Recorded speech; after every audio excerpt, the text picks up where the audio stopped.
Lüksemizden devam hürmetlik vatandaşım. Amerika Devlet Meclisi'nin nopuzluk erbabı Kerry Smith yanımında görsetti. Cungo'nu inkaz kaytırıştan tuyuksuzluk his kıldık. Cungo Komitetinin dokladı paketlab üstü kurulgan.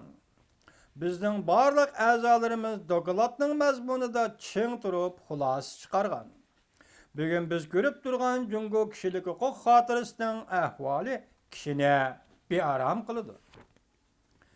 Amerika Qo'shma Shtatlari Davlat Majlisi qarmog'idagi Cungo komitetining dokladida Cungoning diniy e'tiqod ziyonkashlik qilishini, tor betlarda fikr erkinligi va axborot uchuri erkinligini cheklaganligini, odam bedekleri faaliyetining Cungoda avj olganligi, nopos cheklash, yana pelalliq to'g'ut hamda turmalar qamalgan vijdon mahbuslari masalalari tafsili bayon qilingan. Doklad mundaq hisobladi. Cungoda kishilik huquq xotirasining yomonlashganligi Amerikaning davlat manfaatiga va Cungo Amerika munosabatiga bevosita xiris paydo qildi deb ko'rsatib, Amerika Qo'shma Shtatlari hukumatining Cungoga qaratib yangi kishilik huquq diplomatiya taktikasi belgilashini talab qildi.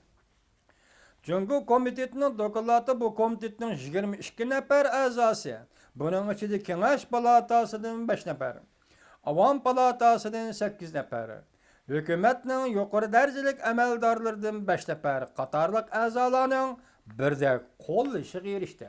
Qani janobi bosh elchi, Cungoning Amerika turishliq bosh elchisi Suytyankay apandi sizni Amerika davlat majlisi chaqiryotdi. Guvohlik berishga chaqiryotdi. Amerika Qo'shma Shtatlari Davlat Mahkamasining e'lon qilgan dokladida Cungoning kishilik huquqi tanqidlandi. Siz dedingizki, yoki Cungo hukumat dediki bu paktga uyg'un emas. Unda bo'lsa pakt uyg'un bo'lsa qanday bo'ladi?